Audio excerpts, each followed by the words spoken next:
যুবক যদি তোমাকে আল্লাহ এইভাবে জিজ্ঞাসা করে কি জবাব দিবে? ওই রসুলের আদর্শ আমাদের ভিতরে কতটুকু? চুটের ডিজাইন কি রসুলের আদর্শ?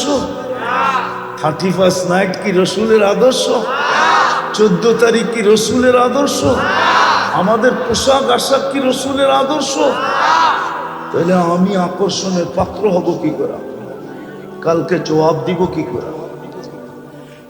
চলেন আরেকটা দেখাই। আকর্ষণের পাত্র হওয়ার জন্য তো আল্লাহ আমাদেরকে কোরআন দিছিলেন, কালামুল্লাহ। আমি তুর পাহাড় যখন দেখতে গেছি তখন আমার মনে উঠছিল যে মুসা আলাইহিস সালাম তো এইখানে কথা বলি ক্রেডিট কার্ড নিলেন কালিমুল্লাহ, কিন্তু তখনই আমার দিলের ভিতরে উঠছিল যে মুসা আলাইহিস সালাম কথা বলা কালিমুল্লাহর ক্রেডিট নিছে মানি, কিন্তু তোর সিনায় তো কালামুল্লাহ, আল্লাহ তো তোর সাথে কথা বলে।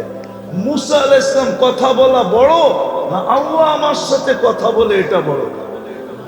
কোনটা বড় বলেন? তো কালামুল্লাহ তো দিছিলেন কথা বলতে, কিন্তু যুবকরা বলুক ডেলি চুমা দেয় একবার, কে একবার তো কোরআনে চুমা দেয় না,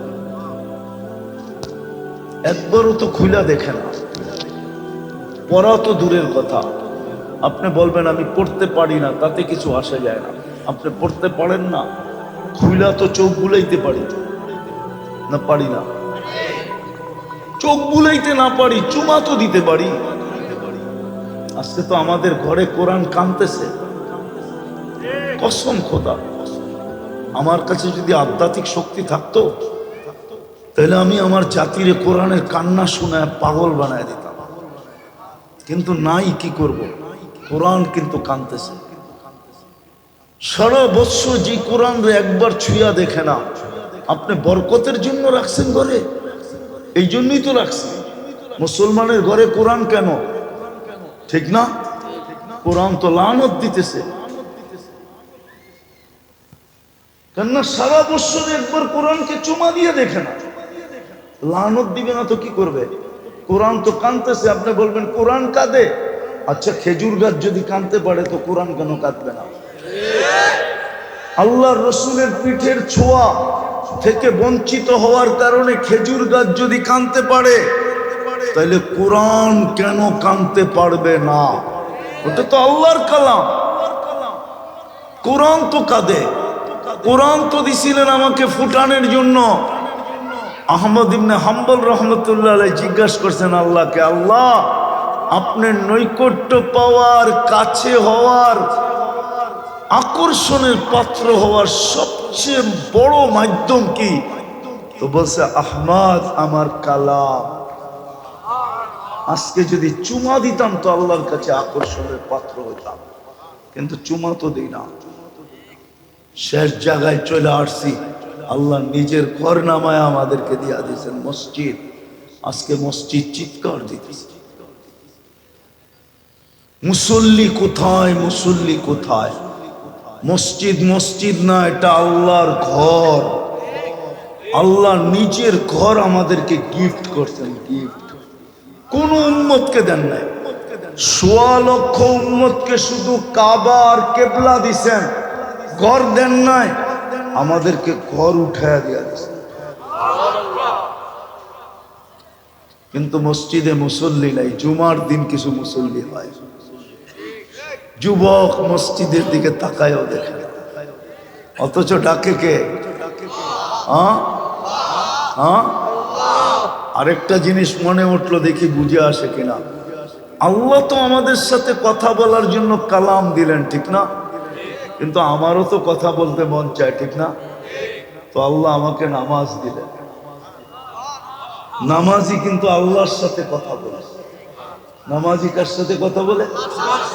আমার সাথে। আমারও তো কথা বলতে মন চায় আল্লাহর সাথে। আল্লাহ বলে তোরে নামাজ দিলাম, পড়বি কোথায়? তো আল্লাহ বলে আমার সাথে কথা বলবি তোর ঘরে বৈশা। ল আমি ঘরেই দিয়া দিলাম।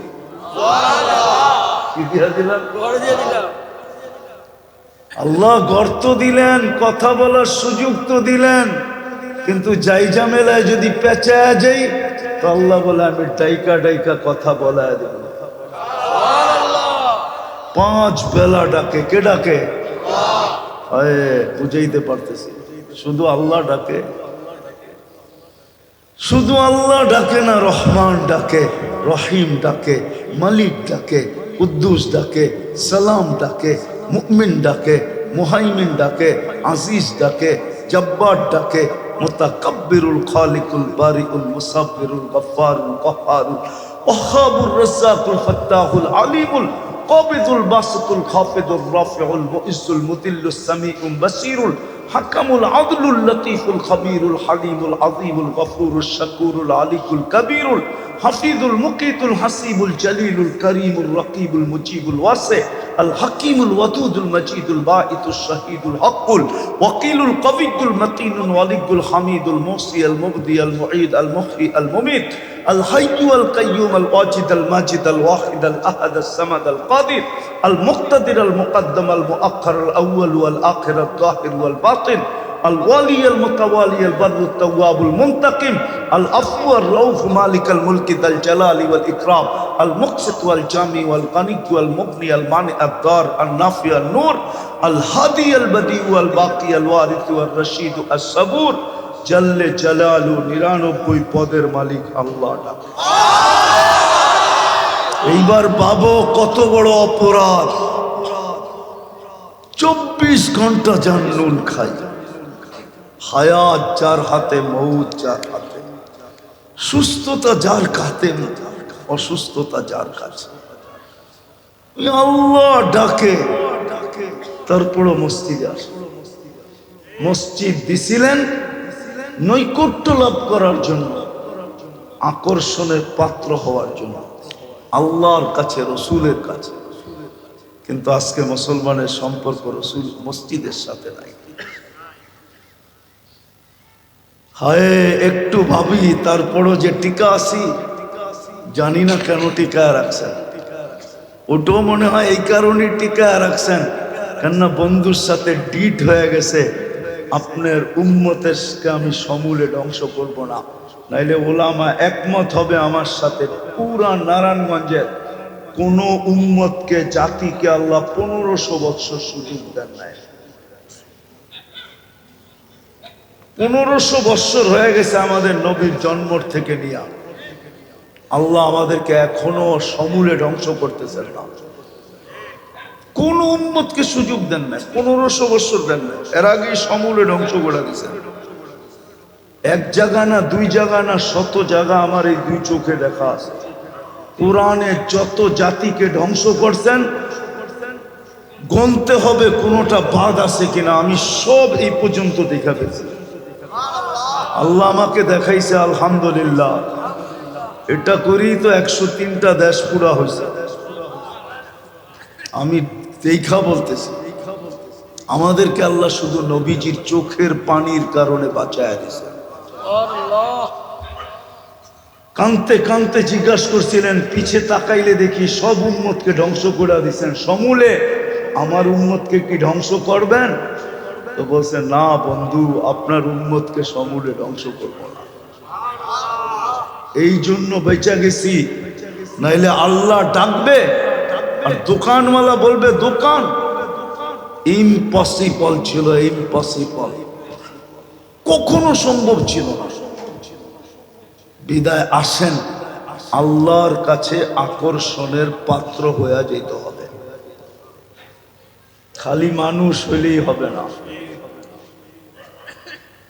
হ্যাঁ, এখনো সুযোগ আমাদের হাতছাড়া হয় নাই, এই উম্মতের হয় নাই। তাও নবীজির চোখের পানির কারণে কণ্ঠনালীতে রু আসা পর্যন্ত সুযোগ আমাদের কাছে আছে। যদি মনের থেকে তওবা করতে পারি, তাহলে আল্লাহ মাফ করে দিবে, অঙ্গীকার আছে। কে কে পারবো আল্লাহর কাছে মনের থেকে মাফ চাইতে? পারবো? পাক্কা ওয়াদা? তাহলে বইলা দেন, আল্লাহ অতীত থেকে তওবা করলাম, আপনি আমাদের তওবা কবুল করেন, আমাদের গুনাহ মাফ করে দেন। যে যেইখানে থেকে মনের থেকে তওবা করবে, গুনাহ মাফ। সত্য যুবক, তুমি আজকে নিষ্পাপ। যদি তুমি মনের থেকে করে থাকো, এখন যদি তুমি চাও যে গুনাহ আর আমার আমল নামায় না আসুক, গুনাহ হোক কিন্তু আমল নামায় না থাকুক, তাহলে দুইটা অভ্যাস করতে হবে। ডেলি 2 বেলা যদি তওবায় অভ্যস্ত হইতে পারো, ঘুমের সময় তওবা করলা এই ভাইবা যে হইতে পারে ঘুমাবো, সকালে উঠাইলে তো উঠবো, না উঠাইলে চির নিদ্রা হয়ে যাবে। এই জন্য ঘুমের আগে তওবা করো, পায়ে হাত দিয়া বলো, বিশেষ করে যুবকদেরকে, সারাদিন কি করো এটা আমার বিষয় না, আমাকে তোমার উপরে আল্লাহ চকিদার বানায় পাঠায় না, কিন্তু হ্যাঁ এটা বলার জন্য অবশ্যই দায়িত্ব দিছে যে ঘুমের আগে তওবা করে ঘুমাও। এতটুক বলো, আল্লাহ আমি তওবা করে ঘুমাইলাম। পারবা? ভুল হবে না তো? আর ঘুমের থেকে উল্টা তওবা করো, এই ভাইবা যে আজকে সূর্য হয়তো ডুবতে আর কোনোদিন দেখবো না, সূর্য আর কোনোদিন ডুবতে নাও দেখতে পারি, নাও দেখতে পারি। আছে এই বন্দরের কাহিনী আছে, আমি জানি। হ্যাঁ, ঘরের থেকে সাইজা গাইজেই তো বাহির হয়েছিল, কিন্তু ঘন্টাও তো যায় না, একটু পরেই তো পুরো এলাকায় ছড়ায় গেছে, লাশ হইয়া ফিরতেছে। নাই? হ্যাঁ, নাম বলে দিব? আমিও তো ঢাকাই থাকি, বেশি দূরে তো থাকি না, আমরাও তো খবর রাখি। এরকম কাহিনী 2-4টা হয় নাই বন্দরে? হ্যাঁ, সাইজা গাইজেই তো বাহির হয়েছিল, ঠিক না? এই জন্য বলতেছি সকালে তওবা করো, আজকে সূর্য ডুবতে নাও দেখতে পারি। দ্বিতীয়, আজকের থেকে কোরআনটাকে ডেলি একবার একটা চুমা দাও, বাস। পারবা? ওয়াদা? এরকম করো না, এরকম অঙ্গীকার তোমরা বহুত ওয়াজে করছো, কিন্তু পরে পোল্ট্রি মারছো। আজকে আমি চাই না তোমরা পোল্ট্রি মারো, আবার পোল্ট্রি মুরগি মনে করো না। আজকের থেকে ডেলি কোরআনটাকে 24 ঘন্টায় একবার একটা চুমা দাও, বাস। দেখো কোরআন তোমাকে কি দেয়। পারবা? হ্যাঁ, নাইলে কোন দিন জানি কোরআনের বদ্দ আল্লাহ শুনে ফেলবে। রাগ হয় না, এই এলাকায় বন্দরে যতই বিল্ডিং আর সিল্ডিং হোক, আজ থেকে 30 বছর আগে জায়গার দাম ছিল কত? কত? কাঠা কত ছিল? এখন এত গুণ কে বাড়াইল? হ্যাঁ, তাহলে তো সুখও বাড়ন দরকার ছিল, ঠিক না? হ্যাঁ, আগের থেকে সুখ বাড়ছে না কমছে? হ্যাঁ, কেন সুখ নাই? যুক্তি দিয়ে বুঝাও। 1000 টাকা কাঠা ছিল তখন যেই সুখ ছিল, এখন 5 লাখ টাকা কাঠা, 500 গুণ বাড়ছে, ঠিক না? তো কমসে কম তো সুখ 5 গুণ বাড়া দরকার ছিল, কিন্তু বাড়ে তো নাই। হ্যাঁ, কেন? বুঝা গেল কোরআনের বদদুয়া লেগে গেছে, কোরআনের কান্না আল্লাহ শুনা ফেলছে, মসজিদের চিৎকার আল্লাহ শুনা ফেলছে। 5 কোটি টাকাও যদি কাঠা হয়, তারপরও 30 বছর আগের চেয়ে সুখ 1 গুণও বাড়বে না। যদি বাড়তো তাহলে নিজের পিস্তল মাথায় রাইখা কেন গুলি করত? তাইলে সেলিপেটি কেন ঘরের ভিতরে রশি লাগায় লটকাইত? বুঝা গেল কোরআনের বদদুয়া লাগতেছে আমাদের উপরে। এই জন্য ডেলি একটা চুমা দাও। আমি সবাইরে বলতেছি, মা বোনদেরকেও বলতেছি, ঘরের প্রত্যেক ব্যক্তিকে বলতেছি, বাচ্চা ছাড়া। বড়রা যখন দিবে তো বাচ্চারাও চুমা দিবে। ডেলি একটা চুমা দেন কোরআনের, চুমা। শেষ, আজকের থেকে মসজিদটা ভরা দেন। নাইলে হইতে পারে মসজিদ থাকবে, আপনি থাকবেন, আমি থাকবো, বাড়ি থাকবে না। আমি প্রমাণ দিতেছি। প্রথম সুনামি যখন হয় তো আমি 3.5 মাস পরে ইন্দোনেশিয়া গেছি, যেইখানে সুনামি ওইখানে। আমার ফ্লাইট ছিল ঢাকার থেকে জুগ জাকার্তা 8.5 ঘন্টার ফ্লাইট। আমি 350 কিলোমিটার এই দুই চোখে দেখছি, একটা বাড়িও দাঁড়ানো ছিল না। কিন্তু একটা মসজিদও একটা সুতার দাগ ছিল না। হইতে পারে মসজিদ দাঁড়ায় থাকবে, আপনিও বেঁচে যাবেন, কিন্তু বিল্ডিং একটাও থাকবো না, বাড়ি একটাও থাকবো না, যদি মসজিদের বদদোয়া লেগে গেল। এরকম কয়টার উদাহরণ দিব। আমি তো সারা বছরই চষতে থাকি, আপনাদের স্বাধীনতা তো আমি দেখি নাই, এই দুঃখ তো আমার মরণ পর্যন্ত থাকবো। আর আমি দেখবো তো দেখবো কোত্থেকে, ওই দিন তো আমি জমিনই আসছিলাম না, আমি তো আকাশে ছিলাম। কেননা ইংল্যান্ডের থেকে রাত্রে আমার ফ্লাইট ছিল এশারের পরে। আমি যখন ক্যানাডায় নামছি তখন সকাল, বাংলাদেশে সন্ধ্যা, ফজরের সময় নামছি। নামার পরে আমাকে শোনাইছে বাংলাদেশ স্বাধীন হয়ে গেছে। এতক্ষণ তো আমি আকাশে উঠছি, আমি তো জমিনেই ছিলাম। তা আমি দুনিয়া ঘুরা বলতেছি, আমি ঘুরতে থাকি, শুধু ঘুরেই আমার কাজ। আল্লাহ আল্লাহ রসুলের কথা নিয়ে ঘুরা, এটাই আমার কাজ। তোমাদের পায়ে ধরা, এটাই আমার কাজ। এই জন্য আসো, এই যুবকরা, আমি বিশ্বাস করি আমার সমাজের যুবক যদি মসজিদমুখী হয়ে যায় না, আমার পুরা জাতি মসজিদমুখী হইতে বাধ্য। প্রমাণ দিব, যতদিন পর্যন্ত আমার যুবকরা রাস্তায় নামে নাই, আমরা নতুন স্বাধীনতার চেহারা দেখতে পারি নাই। যেদিন যুবকরা রাস্তায় নামছে, ওই পরের দিনই আমরা স্বাধীনতার চেহারা দেখে। বিদায় আমার ভিতরে বদ্ধ, এটা আমার ভিতরে গাইথা গেছে যে আমার যুবকরা যদি মসজিদমুখী হয়, তো আমার জাতি মসজিদমুখী হতে বাধ্য হবে। এক বিজয়, এক ইনকিলাব শুরু হবে। পারবা তোমরা? হ্যাঁ, আসলে দেখো, কিন্তু হ্যাঁ, মন খুলা দোয়া দিব। কিন্তু আমি অহংকার করতেছি না যে আমি কিছু জানি না। আল্লাহ আমাকে দুনিয়া অনেক কিছু দেখাইছে। এরকম কোন নবীর চিহ্নিত কবর নাই যেখানে আমি, রওজা নাই যেখানে আমি না গেছি। 1.5 লক্ষ সাহাবার ভিতর থেকে 2-4 হাজার হয়তো বাদ আছে, বাকি আমার দেখা শেষ। মন খুলে তোমাদেরকে দোয়া দিব, বরং সারা দুনিয়ায় প্রচার করব যে বন্দর একটা মডেল, যুবকরা সব মসজিদমুখী। দুনিয়ার কোনায় পর্যন্ত তোমাদেরকে ছড়ায় দিব আমি।